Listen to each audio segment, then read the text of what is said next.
कहीं ऐसा तो नहीं कि आपका होम लोन चुपचाप आपकी सारी दौलत खत्म कर रहा हो। आज हम उन सीक्रेट से पर्दा उठाएंगे जिनके बारे में बैंक कभी नहीं चाहेंगे कि आप जानें, और ये जानकारी आपको लाखों रुपए बचाने की ताकत दे सकती है। चलिए इस पूरे सिस्टम को समझते हैं और इसे अपने फायदे के लिए इस्तेमाल करना सीखते हैं। आगे बढ़ने से पहले जरा 1 मिनट रुककर ईमानदारी से इस सवाल के बारे में सोचिए।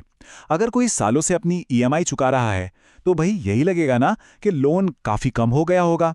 लेकिन क्या सच में ऐसा है? मन में एक अंदाजा लगाइए, फिर देखते हैं हकीकत क्या है। ये नंबर देखकर शायद आपको एक झटका लगे, है ना? आपने चुकाए 15 लाख रुपए, लेकिन आपका कर्ज कम हुआ सिर्फ 4 लाख। तो बाकी के 11 लाख रुपए गए कहां?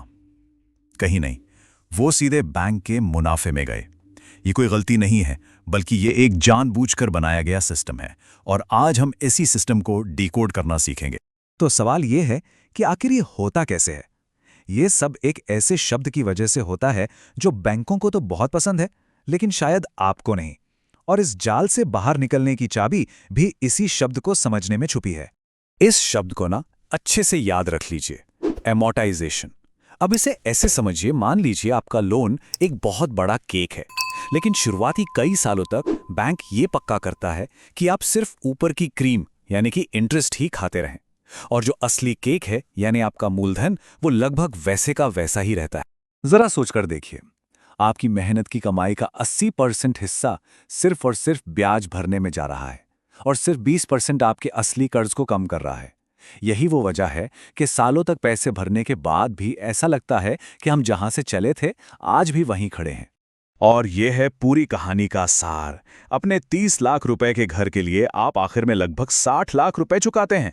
इसका सीधा सा मतलब है कि आप असल में 2 घर खरीद रहे हैं, एक अपने लिए और एक बैंक के लिए। ये कड़वी सच्चाई है, लेकिन इसी जानकारी से हम इस खेल को बदल सकते हैं। अगर आपको लग रहा था कि एमोर्टाइजेशन ही अकेली प्रॉब्लम है, तो रुकिए, कहानी में एक और ट्विस्ट है। फ्लोटिंग इंटरेस्ट रेट एक और भी बड़ा जाल हो सकता है, खासकर तब जब इस पर ध्यान ना दिया जाए। देखते हैं ये कैसे काम करता है। ये ना एक तरह का फाइनेंशियल मैजिक ट्रिक है, जादू। ईएमआई वही की वही, तो आपको लगता है सब ठीक है, लेकिन पर्दे के पीछे बैंक ने बिना किसी फोन कॉल या चेतावनी के आपके 15 साल के बचे हुए लोन को लगभग दुगुना करके 28 साल का बना दिया है। ये एक साइलेंट ट्रैप है। ठीक है, हमने अब तक प्रॉब्लम्स की बहुत बात कर ली। अब बात करते हैं सॉल्यूशन की। एक बहुत ही शक्तिशाली तरीका है जिससे इस जाल से बचा जा सकता है और अपने लोन पर दोबारा कंट्रोल पाया जा सकता है। इस एक बात को अपने दिमाग में बैठा लीजिए, प्री पेमेंट आपकी नॉर्मल ईएमआई जैसा नहीं है। ये एक सुपर ईएमआई है।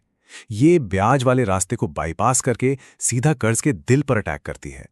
प्री पेमेंट का हर एक रुपया 100% आपके मूलधन को कम करने का काम करता है। तो अगली बार जब कोई बोनस हाथ लगे या कहीं से कुछ एक्स्ट्रा पैसे आए, तो ये सोचिए कि ये सिर्फ 1 लाख रुपए नहीं है, ये आपके भविष्य के 3 लाख रुपए हैं। ये अपने पैसे को अपने लिए सबसे ज्यादा मेहनत करवाने जैसा है। तो ठीक है, इस प्री पेमेंट्स की सुपर पावर का सबसे अच्छा इस्तेमाल करें। कैसे? चलिए मैं आपको एक बहुत ही आसान 2 स्टेप की स्ट्रैटेजी बताता हूं जो आपके लोन की अवधि को आधे से भी कम कर सकती है। हाँ, इसके लिए थोड़ा अनुशासन चाहिए, लेकिन ये बिल्कुल करने लायक है। ये कोई रॉकेट साइंस नहीं है, बस 2 छोटी छोटी आदतें हैं। साल में बस एक एक्स्ट्रा ईएमआई, और जैसे जैसे आमदनी बढ़े ईएमआई में सिर्फ 5% की बढ़ोतरी। ये 2 आदतें आपके फाइनेंशियल फ्यूचर को पूरी तरह से बदल सकती हैं। चलिए इन आंकड़ों को देखते हैं। सिर्फ एक एक्स्ट्रा ईएमआई हर साल भरने से 25 साल का लोन 20 साल में खत्म हो जाता है। सिर्फ 5% ईएमआई हर साल बढ़ाने से लोन 13 साल में खत्म हो जाता है। लेकिन जब आप इन दोनों ताकतों को मिला देते हैं, तब असली जादू होता है। लोन आधे से भी कम समय में यानी करीब 12 साल में खत्म हो जाता है, और लगभग 29 लाख रुपए की भारी भरकम बचत होती है। इसी को तो कहते हैं असली फाइनेंशियल फ्रीडम। ये सबसे जरूरी नियम है, इसे गोल्डन रूल समझिए। लोन के शुरुआती सालों में किया गया प्री पेमेंट सबसे ज्यादा असर डालता है, क्योंकि ये उस ब्याज को ही खत्म कर देता है जो सबसे लंबे समय तक आपके ऊपर लगने वाला था। लोन के आखिर में प्री पेमेंट करने का उतना फायदा नहीं होता। प्री पेमेंट के अलावा भी आपके पास कुछ और हथियार हैं। सरकार और आरबीआई ने ऐसे नियम बनाए हैं जो लोन लेने वालों की मदद कर सकते हैं। चलिए देखते हैं ये क्या हैं और आप इनका फायदा कैसे उठा सकते हैं। सरकार भी इस सफर में आपकी मदद करती है। आप होम लोन के मूलधन और ब्याज दोनों पर टैक्स में छूट ले सकते हैं। और अगर लोन जॉइंट है तो दोनों लोग इन लाभों का अलग अलग दावा कर सकते हैं, जिससे आपकी बचत सीधी दोगुनी हो जाती है। ये सिर्फ नियम नहीं है, ये आपके अधिकार हैं। आरबीआई ने अब गेम को आपकी तरफ थोड़ा झुका दिया है। अब बैंकों को ट्रांसपेरेंट होना ही होगा। वो चुपचाप आपके लोन का टेन्योर नहीं बढ़ा सकते और वो आपके प्रॉपर्टी के कागजात रोककर भी नहीं रख सकते, वरना उन्हें भारी जुर्माना भरना पड़ेगा। तो इन सब बातों का निचोड़ क्या निकलता है, सार क्या है? ये सिर्फ गणित या नियमों के बारे में नहीं है, ये अपनी सोच में एक फंडामेंटल बदलाव लाने के बारे में है। सोचिए, क्या कोई अपनी गाड़ी को ऑटो पायलट पर लगाकर भूल जाता है? नहीं ना। तो फिर अपने सबसे बड़े फाइनेंशियल डिसीजन को ऑटो पायलट पर क्यों छोड़ें? एक पैसिव कर्जदार मत बनिए।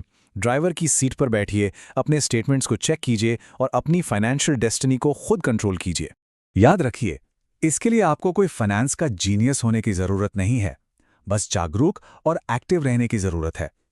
ये जानकारी और इसे लागू करने का अनुशासन ही आपको लाखों रुपए बचाने और सालों पहले कर्ज मुक्त होने में मदद करेगा। हमने आपको नक्शा और कंपास दोनों दे दिया है। अब ये यात्रा आपको तय करनी है।